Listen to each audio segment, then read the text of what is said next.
चल कैसे रही है और इस दुनिया का हाल क्या है। 45,000 बच्चे जो 10 साल की उम्र से कम थे वो गाजा में मरे। भूख से काला हांडी। एक बहुत जबरदस्त डिबेट हुई, सारा सोशल मीडिया उससे हिल गया।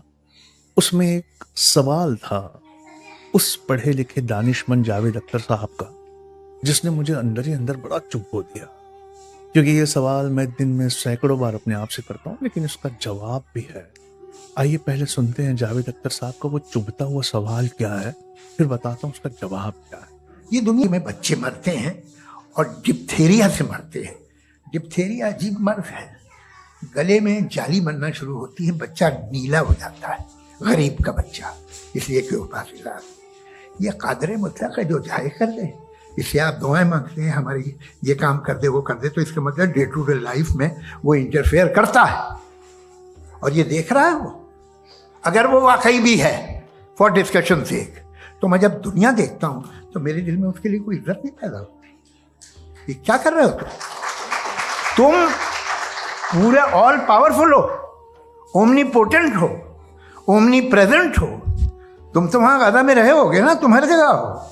तुम देख रहे थे कि बच्चे की कैसे धज्जियां उड़ रही, तुम देख रहे थे और तुम चाहते हो मैं तुम्हारी परस्तिश करूंगा, तुम हो भी।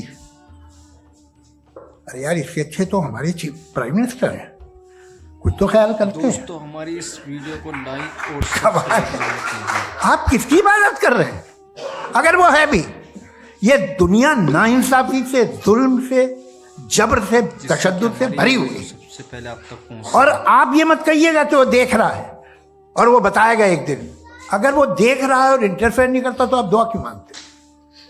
आप कहते हैं मेरा ये काम करा दे, इसके मतलब है वो दखल दे सकता है, वो आपको नौकरी दिलवा सकता है, भले दूसरे आदमी को ना मिले, मगर आपका काम कर देगा चूंकि आपने दुआ मांगी है।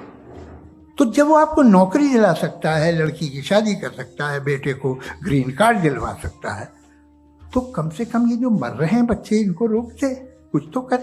मुझे तो दुनिया में, इस दुनिया का कोई मालिक है, इसका ओमनीपोटेंट कोई रूलर है और ये दुनिया ऐसी चल रही है। मैं तो चाहूंगा कि भाई ना हो, अगर हो तो बड़ी शर्मिंदगी की बात है। ये सवाल है जो सबसे इम्पोर्टेंट आता है किसकी तरफ से? जो लोग खुदा में बिलीव नहीं करते।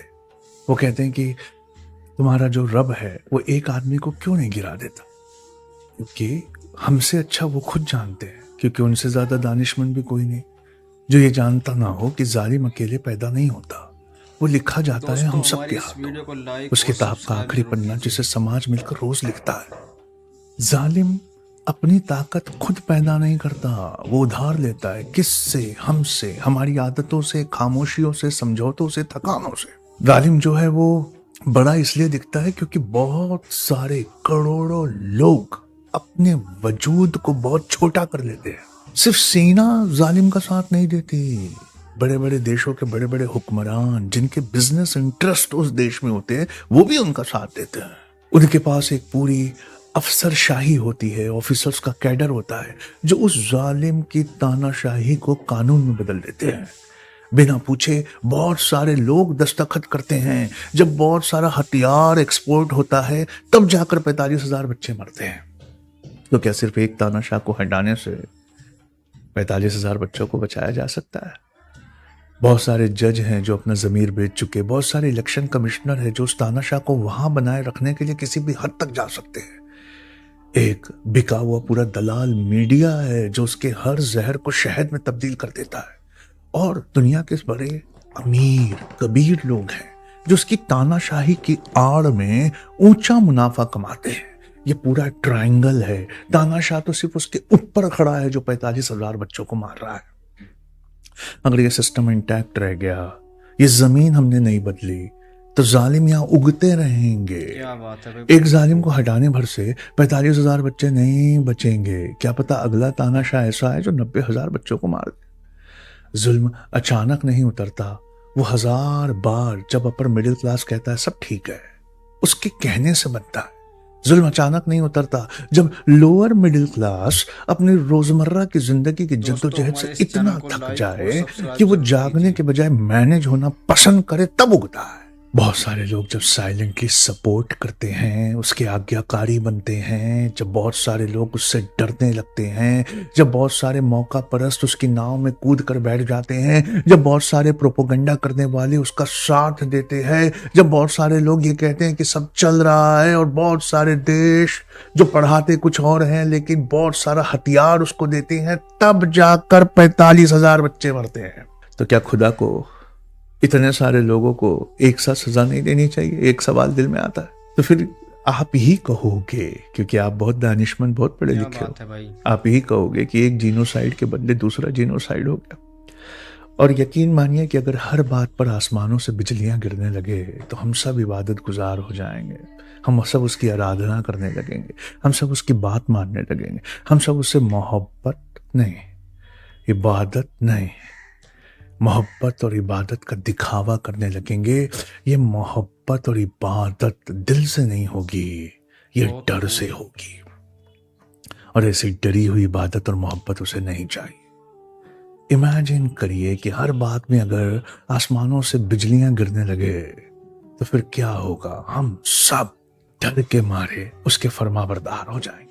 हमारा रब एक ऐसी दुनिया नहीं चाहता जहां हम सब डर कर एक तानाशाह को मानते हो। इसलिए वो हमसे कहता है कि जमीनों को बदल दो जहां ये जालिम उगते हैं। और हमारा रब ऐसी दुनिया भी नहीं चाहता जहां हम अपने रब से डरकर उसे मानते हो।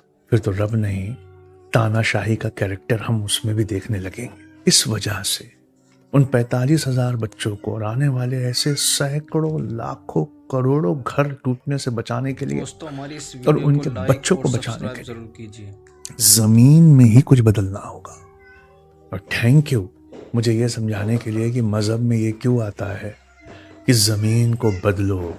चाहे वो भगवत गीता में श्री कृष्ण जी ने अर्जुन से कहा हो, चाहे वो रामायण में मर्यादा पुरुषोत्तम ने लक्ष्मण से कहा हो, या फिर कुरान ने अपने मानने वालों से कहा हो कि तुम्हें उठना होगा और जमीन बदलनी होगी।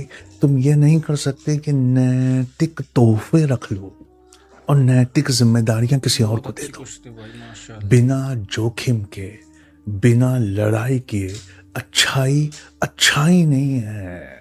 वो सिर्फ आदत है, इख्तियार नहीं है। ये एक प्रोग्राम्ड ओबीडियंस नहीं है। जो नेकी हम खुद ना चुने क्या बात वो है। नेकी नहीं। जो इबादत हम खुश होकर ना करे वो इबादत नहीं है। अगर अल्लाह जालिमों को अपनी ताकत से मिटा दे तो इंसान डर से झुकेगा, हक से नहीं। इसलिए फौरन उन्हें सजाएं नहीं मिलती। नेक लोग नेक नहीं होंगे बल्कि बिजलियां गिरने के डर से वो डरे हुए होंगे। और फिर डरे हुए लोग जब ईमान लाते हैं तो वो ईमान नहीं, अंधविश्वास होता। इसलिए अब जावेद अख्तर साहब से ज्यादा अच्छा कोई नहीं जानता कि ये सब ठीक कैसे होगा। उनकी एक नज्म है जो मुझे बहुत पसंद है।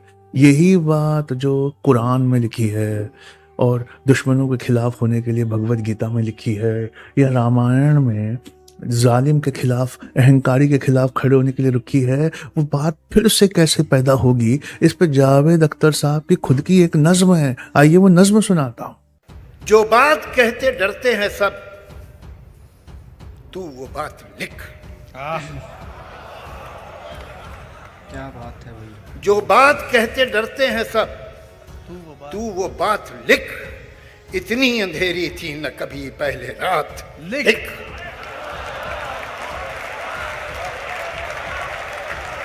जो बात कहते डरते हैं सब, तू वो बात लिख। इतनी अंधेरी थी न कभी पहले रात, लिख। जिनसे कसीदे लिखे थे वो फेंक दे कलम, जिनसे कसीदे लिखे थे वो फेंक दे कलम। फिर खूने दिल से सच्चे कलम की सिफात लिख।